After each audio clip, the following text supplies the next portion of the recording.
ររឿងឆ្កឹះឆ្កៀលហើយលាបពណ៌មួងណារ៉េតគ្រប់ពេលម្ដងទៀតបងប្អូនខ្ញុំអស់ដុំថ្មចោលឆ្កែខ្ញុំគ្មានពេលរើសដុំថ្មចោលឆ្កែទៀតទេក៏ប៉ុន្តែចង់បំពន្យល់ឲ្យប្រជាពលរដ្ឋខ្មែរយល់ជាទូទៅអ្វីជាសអ្វីជាខ្មៅអ្វីជាចំណុចខ្លាំងរបស់កម្ពុជាអ្វីជាចំណុចខ្លាំងរបស់ថៃអ្វីជាចំណុចខ្សោយរបស់កម្ពុជាអ្វីជាចំណុចខ្សោយរបស់ថៃដើម្បីយើងត្រៀមខ្លួនទប់ជាមួយថៃហើយការផ្សាយព័ត៌មានរបស់ខ្ញុំមិនមែនកាន់ជើងថៃទេបងប្អូនមួយចំនួនដែលងប់ជ្រុលនិយមគ្រប់គ្រងរដ្ឋាភិបាលកម្ពុជាដោយទលាន់នឹងការដែលខ្ញុំនិយាយផ្សាយអំពីចំណុចខ្សោយការរិះគន់រដ្ឋាភិបាលកម្ពុជាដែលខ្លួនការពារដើម្បីបាយ3ពេលហ្នឹងគឺហាក់បីដូចជាគិតថាខ្ញុំនឹងជាជនក្បត់ជាតិខ្ញុំនឹងជាជនបំផ្លាញកម្ពុជាអស់លោកចូលចិត្តសរសើរឲ្យស្លាប់អស់លោកអត់ដែលបង្អាប់ឲ្យរស់ទេព្រោះការសរសើរឲ្យស្លាប់នេះអស់លោកបានទួនាទីឋានៈបុណ្យស័ក្តិលៀបសការៈហើយគេជួលឲ្យធ្វើដូច្នេះខ្ញុំអត់មានអ្នកណាជួលឲ្យខ្ញុំធ្វើទេមនសិការនិងបេះដូងរបស់ខ្ញុំជាអ្នកបញ្ជាខ្ញុំឲ្យធ្វើដូច្នេះយើងវាខុសគ្នាខ្ញុំអត់អាចប្រៀបធៀបខ្ញុំជាមួយនឹងអស់លោកបានទេព្រោះអស់លោកធ្វើដូបាយខ្ញុំគឺមនសិការបញ្ជាបេះដូងបញ្ជាខ្ញុំធ្វើ show 2ម៉ោងខ្ញុំអត់បាច់រនឹកទេពេលខ្លះខ្ញុំអត់បានអានកដាស់អីមួយដើម្បីនឹងមើលផងក៏បានដែរខ្ញុំនិយាយអត់ចាំបាច់ញ៉ាំទឹកមួយក្រេបក៏បានដែរ2ម៉ោងកន្លះបងប្អូនសួរថាធ្វើកើតដែរអត់មានហត់អត់មានខ្សោះកអត់មានអីទេបងប្អូននៅពេលដែលយើងធ្វើអីពីបេះដូងណាយើងមិនមែននិយាយការពារយើងនិយាយការពិតយើងមិននិយាយដោះសារយើងនិយាយដោះស្រាយគំនិតនេះណាវាហូរមកដូចទឹកស្ទឹងដែលហូរចូលទៅមហាសាគរដោយឥតអាក់ព្រោះវាអត់មានអីមកទប់មករារាំងនៃលំហូរនៃគំនិតហ្នឹងទេព្រោះគំនិតដែលអត់ត្រូវការនិយាយឲ្យគិតថាអូយមិនទៅលោកអើយនិយាយទៅឃើញលោមេហៅទៅលុតទៀតដឹងនិយាយចឹងប៉ះពាល់ទៀតទៅគេដកតំណែងដឹងអូនិយាយអញ្ចឹងទៅអត់កើតទេអញ្ចឹងគំនិតរបស់យើងហ្នឹងគឺនិយាយប្រឹងការពារប្រឹងទប់ប្រឹងដោះសារទៅអាគំនិតយើងហ្នឹងគឺដូចលិមួកចូលឈ្នាងអញ្ចឹងវាវល់ឲ្យគិតច្រើនសុកចិត្តអត់និយាយពេលខ្លះដល់និយាយទៅខ្លាចខុសហើយបើនិយាយមកគឺភ្លាវហ្មងព្រោះហេតុអីបានភ្លាវទឹកគេហូរពីទីខ្ពស់ទៅទីទាបទឹកជាធម្មជាតិរបស់ទឹកគឺវាធ្លាក់ពីលើជ្រោះជ្រងច្រឡងដងអូគឺវាហូរតាមចន្លងចង្វាយថ្មឬក៏អីហ្នឹងថ្មដាផ្ទាំងហ្នឹងចេះទៅជ្រាលទៅចុះទៅតាមដៃទលេដៃព្រែកស្ទឹងបឹងបួអីចូលទៅមហាសាគរហើយលំហូររបស់វាហ្នឹងគឺជាធម្មជាតិតែទឹករបស់អស់លោកវិញដែលខំប្រឹងការពារនិយាយការពារអត់និយាយការពិតហើយនិយាយដោះសារគឺយើងទឹកហូរប្រច្រាស់ឡើងមកវិញស្រួលទេបងប្អូនទឹកហូរប្រច្រាស់ភ្នំហ្នឹងដែលហូរកើតទេវាពិបាកវាទៅមិនរួចដល់អញ្ចឹងទៅខំប្រឹងបាញ់តយោអីផងទៅអញ្ចឹងទៅបានតែបន្តិចហ្នឹងតិចទៅទឹកធ្លាក់មកវិញវាហូរចុះទៅវិញទៀតហើយខ្ញុំជឿថាលំបាកហើយរាល់ថ្ងៃហ្នឹងអត់មានអីធ្វើទេរាល់ថ្ងៃហ្នឹងគឺមួយថ្ងៃហ្នឹងគឺអត់មានអីធ្វើក្រៅតែពីរករកយ៉ាងម៉េចដើម្បីលាបពណ៌មួងណារ៉េតឲ្យបានថាមួងណារ៉េតហ្នឹងគឺជាកិញ្ចរបស់សៀមកិញ្ចរបស់ថៃថាមួងណារ៉េតហ្នឹងជាជនក្បត់ជាតិថាមួងណារ៉េតហ្នឹងនិយាយកាន់ជើងថៃអត់កាន់ជើងខ្មែរមួយថ្ងៃមានតែប៉ុណ្្នឹងឯងអត់មានអីលើសហ្នឹងឯង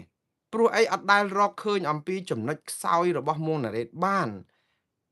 ព្រោះមួងណារ៉េតអត់និយាយដោយសារការទិញក្បាលដោយសារលក់ឧត្តមគតិមនសិការដោយសារបកនេះជួលដោយសារបុគ្គលនេះជួលដល់អញ្ចឹងទៅវាអត់មានមេមួងណារ៉េតអត់មានមេកាយសោះមួងណារ៉េតនេះគឺមេដ៏ធំរបស់ខ្ញុំគឺមនសិការដែលជាអ្នកគ្រប់គ្រងបេះដូងនិងការងាររបស់ខ្ញុំប្រចាំថ្ងៃវាអញ្ចឹងណាដល់អញ្ចឹងទៅអត់មានអ្នកណាមកត្រួតក្បាលខ្ញុំបានទេ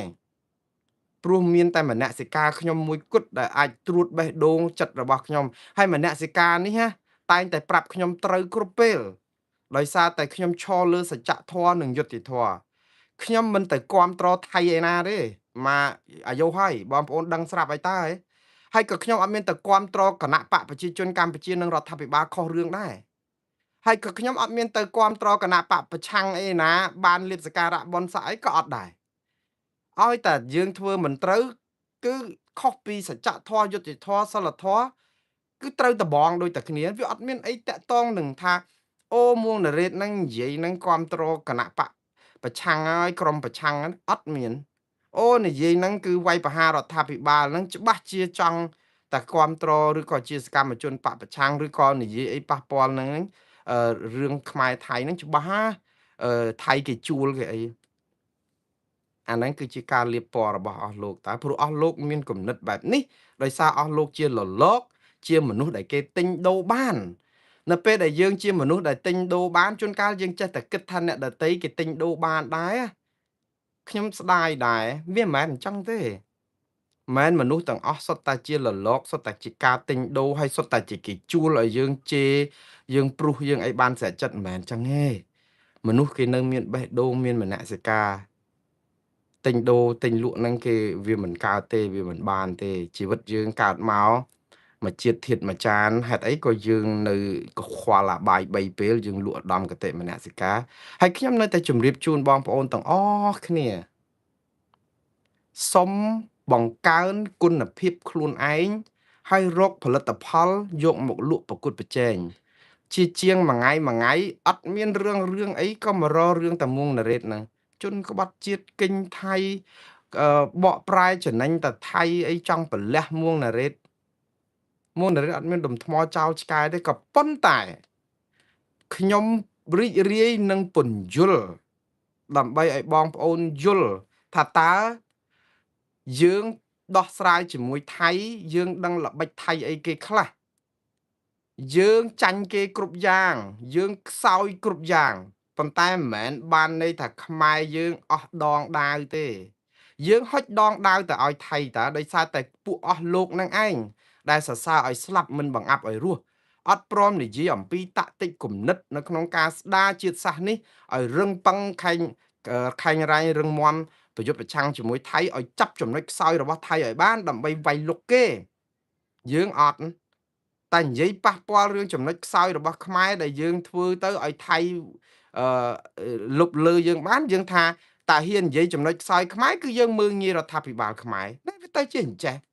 ហើយទៅថាយើងតែមើងងាយរដ្ឋាភិបាលខ្មែរគឺយើងជាកិញរបស់ថៃហេតុអីក៏យើងមានគំនិតអគតិបែបនេះខ្ញុំពងតែឆ្ងល់មនុស្សម្នាក់ដែលគេមិនពេញចិត្តនឹងគំនិតរបស់យើងគេមិនស្អប់យើងជាបុគ្គលទេគេគ្រាន់តែគិតថា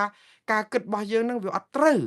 ហើយបើការគិតរបស់យើងអត់ត្រូវគឺយើងដូរគំនិតទៅគឺយើងត្រូវគ្នាវិញហើយមិនចឹងប៉ុន្តែយើងចាប់ផ្ដើមទៅហែកហួរហើយទៅចាប់ផ្ដើមស្មានចាប់ផ្ដើមលៀបពណ៌គេអាការលៀបពណ៌គេហ្នឹងគឺវាអត់មានចំណេញអីទេវាធ្វើឲ្យបុគ្គលរបស់យើងហ្នឹងវាអន់ថយផលិតផលយើងហ្នឹងអត់មានអីប្រសើរក្រៅតែពីคล้ายคล้ายឲ្យលៀបពណ៌ទៅថារបស់គេប្រើអត់កើតតែរបស់ខ្លួនឯងហ្នឹងគឺអត់បានផលិតទេយើងលួចរបស់គេយកមកលាយទឹកលាយអីចឹងទៅអត់ព្រមផលិតខ្លួនឯងអត់ព្រមរកវិធីកែច្នៃខ្លួនឯងទៅប្រអាប់ផលិតផលគេនៅក្នុងន័យថាលាបពណ៌បើថាប្រអាប់ឲ្យត្រូវវាមិនអីទៀតយើងលាបពណ៌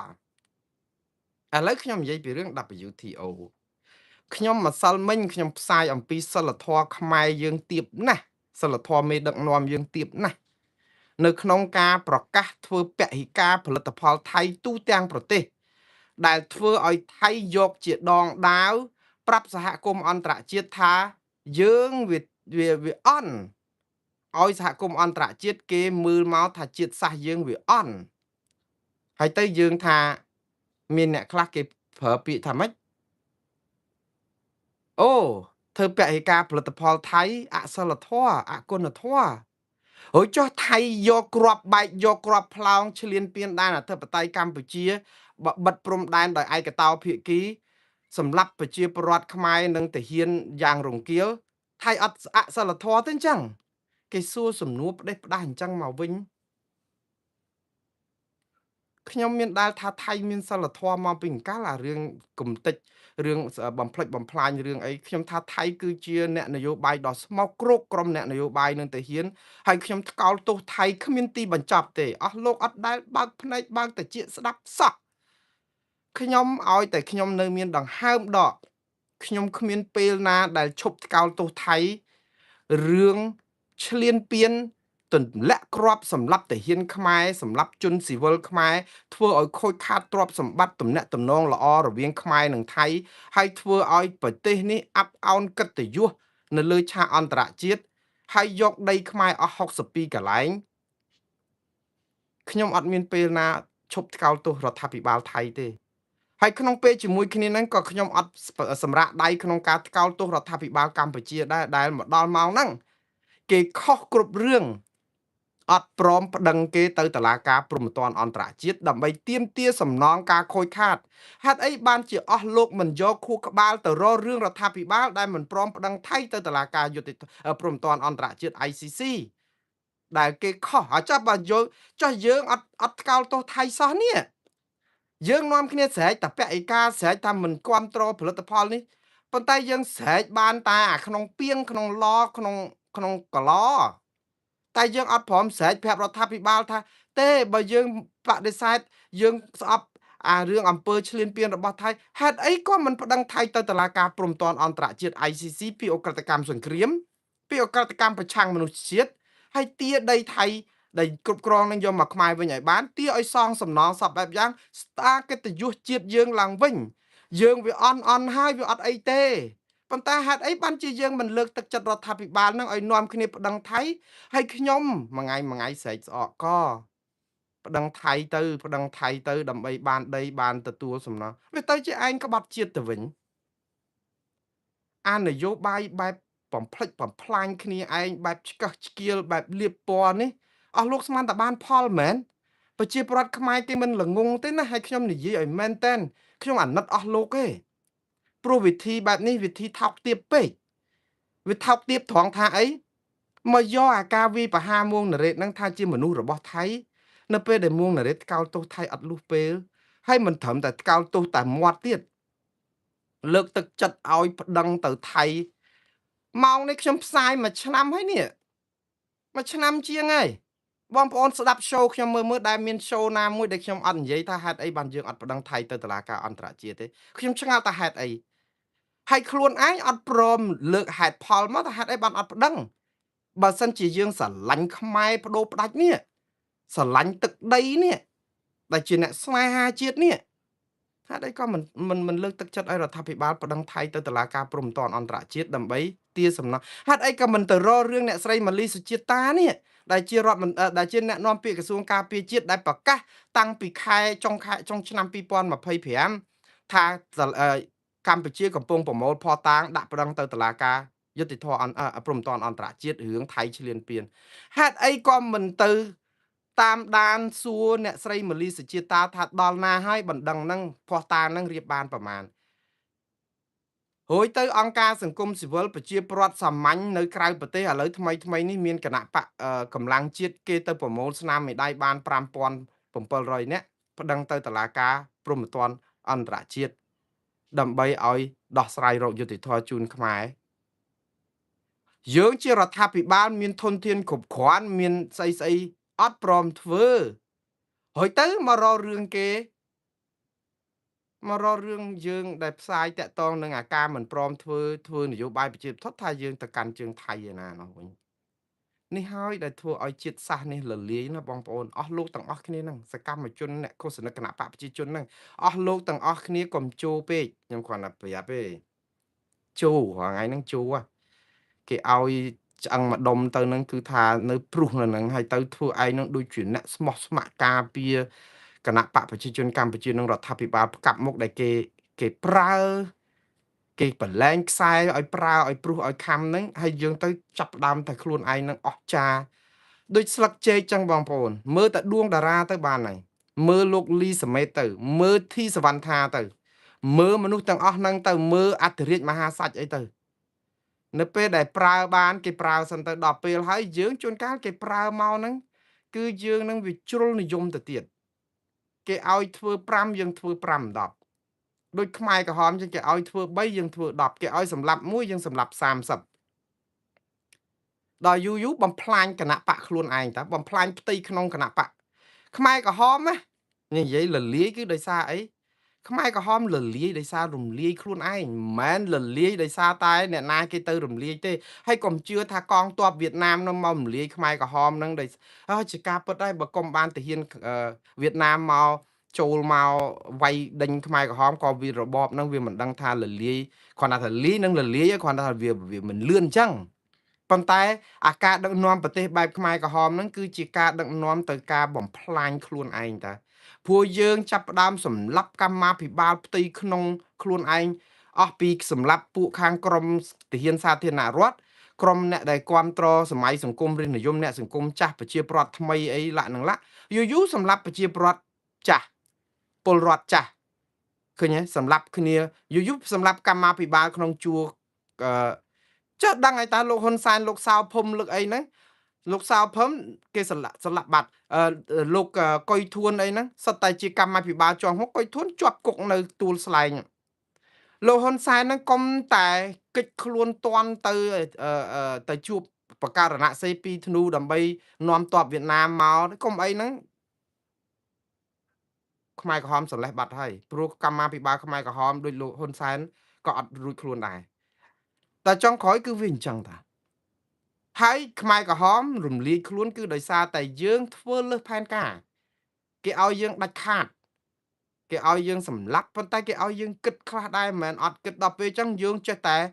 ឲ្យតែសម្លាប់ឲ្យតែបានច្រើនគឺឈ្នះកុំគិតឲ្យសោះគឺតែងាប់យកហ្មងគឺសុកចិត្តចាប់ខុសកុំឲ្យតែលែងច្រឡំសុកចិត្តសម្លាប់លឹះកុំឲ្យតែទុកទៅខែងលោពិបាករាយការជូនថ្នាក់លើនាំ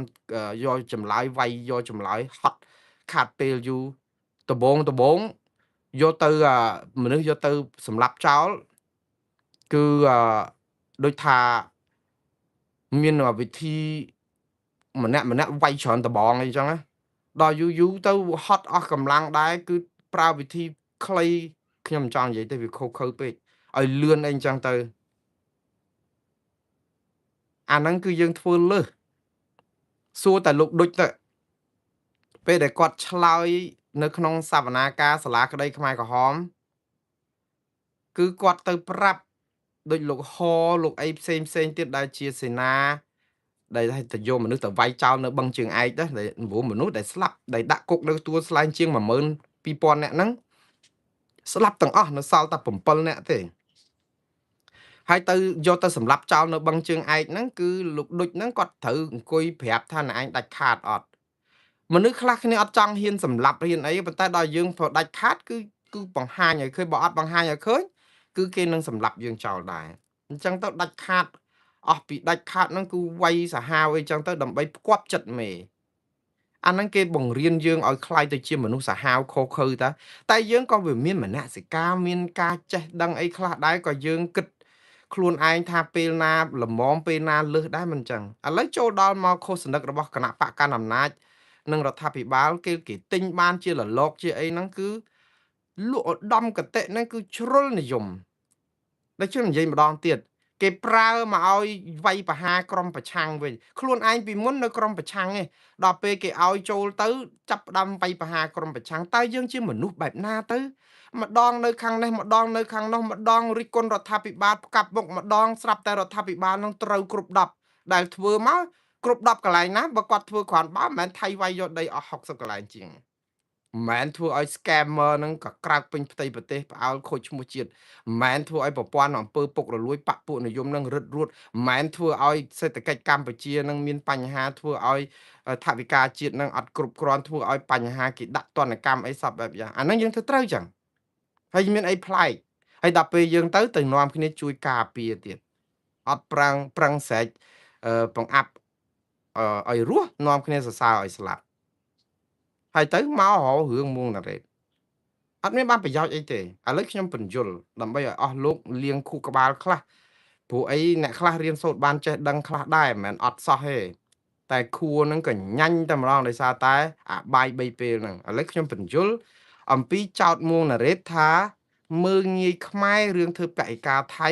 ថាខ្មែរអត់មានសិលធម៌ទៅសរសើរថៃថាមានសិលធម៌ទៅវិញដែលមិនធ្វើបរិការខ្មែរអូខេនេះគឺជាមេរៀន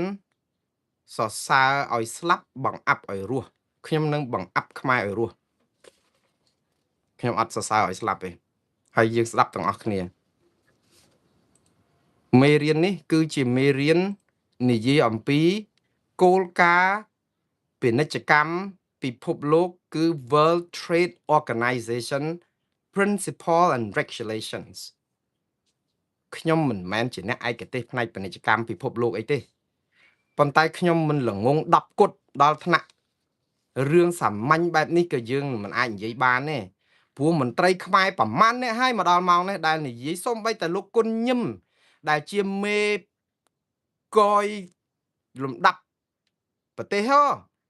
ក៏គាត់និយាយថាអត់មានអ្នកណាហាមឃាត់ផលិតផលឬពាក់ឯកាផលិតផលថៃមិនឲ្យចូលក្នុងស្រុកខ្មែរបានទេព្រោះអីយើងជាប់កាតព្វកិច្ចកិច្ចព្រមព្រៀងនិងកិច្ចសន្យាពាណិជ្ជកម្មពិភពលោក World Trade Organization Agreement and Principle ហើយក្រោយមកទៀតនៅខាងស្ទឹងត្រែងដែលផលិតផលថៃដឹកមកប្រសាចដែរ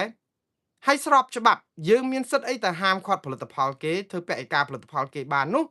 ព្រោះអីវាជាប់អភិបាលខេត្តហ្នឹងក៏និយាយចឹងហើយចាំមិនទៅថ្កោលទោសអភិបាលខេត្តនឹងលោកគុណញឹមហ្នឹងថាកាន់ជើងថៃផងទៅថៃគេអត់ធ្វើឬក៏យ៉ាងម៉េចបានតែយើងមកពាក់ឯកាខ្លួនឯងមកថាអីរឿងណារ៉េតហ្នឹងទៅវិញឆ្ងល់ដែរយើងកុំចាញ់បោកអ្នកនយោបាយអញ្ចឹងបានខ្ញុំថាធ្វើអីក៏ដោយកុំធ្វើឲ្យលឹះព្រោះបើកម្ពុជាខ្លាយជាជនរងគ្រោះហើយយើងធ្វើខ្លួនឲ្យទៅជាជនរងគ្រោះទៅព្រោះគេនឹងអាណិតយើងហើយព្រោះយើងចូលចិត្តណាស់អាគេហៅថាធ្វើខ្លួនឲ្យទៅជាជនរងគ្រោះដើម្បីសុំការអាណិតសន្តោសប្រោសប្រណីមេត្តាចុះបើយើងជ្រុលជាអញ្ចឹងទៅហើយយើងធ្វើជាជនរងគ្រោះទៅឧទាហរណ៍យើងវាយឆ្នៃថៃអត់ឈ្នះយើងចាប់ផ្ដើមធ្វើខ្លួនឲ្យទៅជាជនរងគ្រោះយើងសុំចរចាយើងលើកទង់សក៏ប៉ុន្តែយើង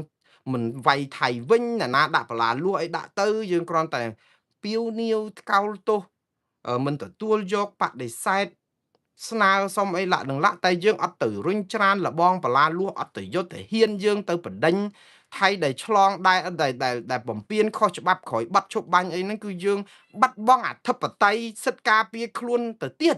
ដោយយើងយកខ្លួនយើងទៅជាជនរងគ្រោះសុំសមានចិត្តពីសហគមន៍អន្តរជាតិឲ្យគេជឿថាយើងអត់ធ្មត់ដែលការពិតគឺយើងជ្រុលហួសពីព្រំដែនអត់ធ្មត់ហើយព្រោះនៅពេលដែលមានបាត់ឈប់បាញ់ហើយគឺយើងព្រមព្រៀងក្នុងបាត់ឈប់បាញ់គឺយើងអត់បាញ់គ្នាទៀតទេតកតងនឹងរង្វង់នៃបាត់ឈប់បាញ់កន្លែងប្រមាណដុំដីប្រមាណដុំព្រមព្រៀងគ្នាយ៉ាងម៉េចអ្នកណានៅហ្នឹងក៏ប៉ុន្តែក្រោយបាត់ឈប់បាញ់ហើយចាប់ផ្ដើមយើងដាក់បលាលួសដាក់កុងតឺន័រហើយអានឹងជារឿងខុសច្បាប់ក្រោយបាត់ឈប់បាញ់កម្ពុជាមានសិទ្ធិគ្រប់គ្រាន់នៅក្នុងការរុញច្រានបលាលួសនឹងទៅវិញទោះក្នុងតម្លៃណាក៏ដោយខ្ញុំអត់លើកទឹកចិត្តឲ្យធ្វើសង្គ្រាមក៏ប៉ុន្តែយើងក៏មិនបាត់បង់សិទ្ធិអធិបតេយ្យរបស់ជាតិការពារជាតិធានាដោយរដ្ឋធម្មនុញ្ញរបស់អង្គការសហប្រជាជាតិនិងរដ្ឋធម្មនុញ្ញរបស់កម្ពុជាក្នុងការការពារដែនអធិបតេយ្យកម្ពុជាពីការឈ្លានពានរំលោភខុសច្បាប់ពីកងកម្លាំងប្រដាប់អាវុធរបស់ប្រជាមិត្តជារដ្ឋបរទេសដែរខ្ញុំអត់និយាយពីកន្លែងត្រូវគ្នាព្រមព្រៀងគ្នាទេអាហ្នឹងយើងមិនអាចទៅវាយបាញ់គេកោតទៀតទេព្រោះអីតែធ្វើដូច្នេះយើងរំលោភបាត់ឈប់បាញ់ក៏ប៉ុន្តែបើគេចូលមកក្រោយបាត់ឈប់បាញ់ហើយយើងអង្វរគេយើងអត់ធ្មត់យើងនេះល្អហើយយើងស្រឡាញ់សន្តិភាពអ្នកណាក៏ស្រឡាញ់ដែរក៏ប៉ុន្តែនេះគឺជាចំណុចខ្សោយរបស់យើងទេតើហេតុអីបានយើងមិនទទួលស្គាល់យើងបាត់បង់សិទ្ធិអធិបតេយ្យស្វ័យការពារហេតុអីបានជាយើងបាត់សិទ្ធិស្វ័យការពារជាប្រទេសមួយជារដ្ឋអធិបតេយ្យយើងបាត់អធិបតេយ្យជាតិយើងទៀតដោយសារតារឿងចាញ់គេមកពីសាហ្នឹងជារឿងមធ្យមឯងងំរឿងគេយកបលាលួសនឹងលបងនឹងកុងតឺន័រយកមកដាក់ថែមយើងថាអាហ្នឹងខុសច្បាប់យើងអត់ទទួលស្គាល់តែយើងអត់អាចរុញច្រានគេទៅវិញបានហើយយើងត្រូវស្អំដើម្បីចរចាតែក្នុងករណីបត់ឈប់បាញ់ហ្នឹងដើម្បីឲ្យគេវាស់វែងឲ្យអាកន្លែងដែលនៅណាហ្នឹងឲ្យយើងវិញតែអត់មានមកវាស់វែងអីមកអីណាចរចាអារឿងផុតពីបត់ឈប់បាញ់ទេតែយើងអត់អាចនឹងទៅតតាំងគេបានយើងសុកចិត្តឲ្យគេឈ្លានពានយកបលាលួសយកកុងតឺន័រមកដាក់លើសពីកន្លែងដែលព្រមព្រៀងគ្នាហើយយើងប្រាប់ទៅពិភពលោកថាយើងជាជនរងគ្រោះយើងអត់តតាំងទេយើងអត់ឲ្យទាហានយើងតដៃទេសូម្បីតែរំលោភបំពានដែនអធិបតេយ្យក្រោយបាត់ឈប់បាញ់ នេះជាប្រវត្តិសាស្ត្រមួយដែលចារមកថាមិនដែលមានមេដឹកនាំខ្មែរឯណាសុខចិត្តបាត់ភាពជាអធិបតេយ្យក្នុងការសិទ្ធិការពារខ្លួនបងប្អូនតើយើងស្រក់ទឹកភ្នែកប៉ុណ្ណាសម្រាប់ជាតិយើងដឹងហើយថារឿងបាញ់គ្នាពីស្ប្រាវហ្នឹងគឺយើងសុកចិត្តដើម្បីសុខសន្តិភាពកុំឲ្យមានរត់ប្រសាចអីអញ្ចឹងយើងត្រូវតែលើកទង់សទៅឲ្យព្រមព្រៀងគ្នានរណានៅហ្នឹងយល់យើងទៅមិនដល់គេទេបើមិនឈប់ទាហានយើងក៏ស្លាប់ច្រើនចិត្តទៀតដែរ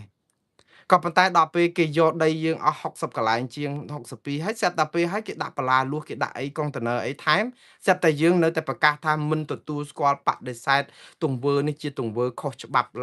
តែអត់បានរុញគេទៅវិញអត់បានធ្វើអីទាំងអស់ក្រៅតែពីសុំឲ្យគេមកចរចាវាស់វែង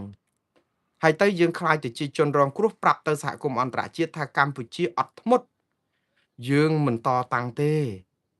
តែយើងដែលស្លូតអញ្ចឹងពីអង្កលយើងដែលស្លូតអញ្ចឹងពីអង្កលជាមួយខ្មែរគ្នាឯងយើងងើបមួយវាយមួយយើងចាប់គ្នាធ្វើទុកបុកម្នេញយើងអត់ដោះលែងយើងដកសិទ្ធដកហូតសិទ្ធនយោបាយយើងបំផ្លាញគណៈបកយើងបំផ្លាញសារព័ត៌មានយើងបំផ្លាញអង្គការសង្គមស៊ីវិលយើងបិទខ្ទេចខ្ទីអស់យើងជាមួយខ្មែរគ្នាឯងអានឹងខ្ញុំថាវាខុសហើយប៉ុន្តែអារឿងមានសិទ្ធិការពារខ្លួនយើងអត់ទាំងការពារខ្លួនបានទៀតហើយទៅយើងធ្វើខ្លួនទៅជាជនរងគ្រោះខ្ញុំថាល្អហើយធ្វើទៅជាជនរងគ្រោះហ្នឹងយើងចង់ឲ្យសហគមន៍អន្តរជាតិអាណិតយើងព្រោះដោយសារតែយើងមិនតបតដូច្នេះធ្វើឲ្យសង្គ្រាមព្រំដែនហ្នឹងក៏វាស្បើយដែរព្រោះអីបើវាយគ្នាវាត្រូវតែមានអ្នកវាយទៅអ្នកវាយមកប៉ុន្តែបើថៃចេះតែវាយខ្មែរចេះតែដកអញ្ចឹងវាអត់មានការវាយគ្នាអីទៀតទេយើងអាហ្នឹងវាអាចនឹងថយកម្ដៅតែយើងបង្ហាញអំពីភាពខ្សោយខ្លាំងរបស់យើងនៅក្នុងការដែលអាវាយទៅអាវាយគ្នាក្រោយបាត់ឈប់បាញ់នេះវាអត់ត្រូវការម្នាក់ឯងមកចូលជ្រៀតជ្រែកអីបានទេឥឡូវកម្ពុជាសុកចិត្តបាត់បង់អធិបតេយ្យនិងសិទ្ធិស្វ័យ័តការពារខ្លួនរបស់ខ្លួនហើយអត់ប្តឹងទៅទៀតតែឥឡូវថាបើមិនប្តឹងគេអារឿងនៅក្នុងអាអ្នកណានៅហ្នឹងថាមិនប្តឹងចោះឧទាហរណ៍ខ្ញុំទទួលស្គាល់ថាមិនប្តឹងក៏ហីចោះព្រោះអីតែខ្ញុំគិតថាគួរតែប្តឹងត្រូវតែប្តឹងតែយើងថាបើមិនប្តឹងក៏ហីចោះអាចមានហេតុផលថាប្តឹងគេមិនបើយើងព្រមព្រៀងគ្នាដើម្បីវាស់វែងហើយចុះបើប្តឹងទៅអីទៀតប្តឹងបានន័យថាយើងរំលោភបាត់ជប់បាញ់អញ្ចឹងឧទាហរណ៍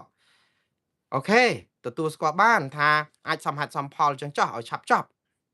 ក៏ប៉ុន្តែអារឿងវាយយកដាក់កុងតឺន័រដាក់ស្អីមកក្រោយបាត់ឈប់បាញ់នេះអាហ្នឹងអត់មានតកតងនឹងកញ្ចប់ឈប់បាញ់ណាត្រូវប្តឹងគេបើមិនរុញច្រានគេខ្លាចមានសង្គ្រាមចំនួនប្រដាប់អាវុធគឺប្តឹងគេទៅតុលាការព្រហ្មទណ្ឌអន្តរជាតិអំពីការឈ្លានពានដោយកងកម្លាំងប្រដាប់អាវុធបរទេសក្នុងដែនអធិបតេយ្យកម្ពុជាយើងនៅតែប្តឹងបានអត់ប្តឹងរួចទៅដល់ពេលយើងនិយាយថាយើងកាន់ជើងថៃឥឡូវវិលចូលមករឿង WTO រឿងបរិការផលិតផលរាល់ថ្ងៃនេះណាយើងទាំងអស់គ្នានាំគ្នាស្រស់មាត់គ្នាដោយសារតែយើងស្អប់ថៃស្អប់អាការដែលថាស្អប់គេនៅក្នុងន័យថាយើងស្អប់អានេះគេមើលរកឧទាហរណ៍ឲ្យស្រួលស្ដាប់អូខេឧទាហរណ៍មួយទៀតអារឿងដែលគេរំលោភក្រោយបត់ឈប់បាញ់ហ្នឹងគឺឧទាហរណ៍គេមកយកកាភ្លើងយកមកប្លន់យើងនៅក្នុងផ្ទះចូលមកដល់ក្នុងផ្ទះយើងហើយយើងមានកាភ្លើងមានគ្រាប់បែកមានអីដើម្បីការពារខ្លួនយើងអត់អាចនឹងការពារខ្លួនបានយើងអត់ហ៊ានបាញ់ខ្លាចគេចោទថាយើងនឹងបាញ់ចោលអត់មានច្បាប់ណាការពារចោលសម្រាប់សិទ្ធិការពារខ្លួនទេណាច្បាប់ធម្មតាក៏អត់មានការពារចោលដែរគឺអ្នកឯងចូលមកលើកកាភ្លើងហើយសូម្បីតែប៉ូលីសក៏មានសិទ្ធិបាញ់សម្លាប់ប្រជាពលរដ្ឋស៊ីវិលដូចចាបដែរនៅពេលដែលអ្នកឯងកាន់កបិតឬក៏មានកាភ្លើងឬក៏ដៃនៅក្នុងកប៉ៅអត់ព្រមដកចេញអាចមានស្អីហើយគេឲ្យយើងដកអាដៃចេញពីកប៉ៅគេឲ្យយើងទម្លាក់កបិតនឹងចោលហើយគេភ្ជុងយើងគ្រប់គ្នាគឺអាជ្ញាធរមានសមត្ថកិច្ចប៉ូលីសជាពិសេសគេមានសិទ្ធិបាញ់សម្លាប់យើងហើយព្រោះអីយើងទី1មិនស្ដាប់ទី2គឺយើងមានអាវុធដែលអាចនឹងបង្កដល់អសន្តិសុខដល់មន្ត្រីសមត្ថកិច្ចឬក៏ប្រជាពលរដ្ឋជនស៊ីវិលដែលនៅក្បែរហ្នឹងបើសិនជាយើងរត់ទៅចាក់គេចាក់អីទៀតទៅมันស្លាប់ហើយប៉ូលីសគេសុកចិត្តសម្លាប់យើងចោលដើម្បីការពារអាយុជីវិតរបស់មន្ត្រីសមត្ថកិច្ចនិងប្រជាពលរដ្ឋដទៃទៀតជាសិទ្ធិរបស់ប៉ូលីសគេអាចធ្វើបានក៏ប៉ុន្តែប៉ូលីសអត់អាចទៅដេញបាញ់អ្នកដែលគេ រត់ទៅហើយទេរត់យកផាកប្រះអាយុហ្នឹងទៅដេញបាញ់ពីក្រោយហ្នឹងគឺប៉ូលីសខុសទៅវិញ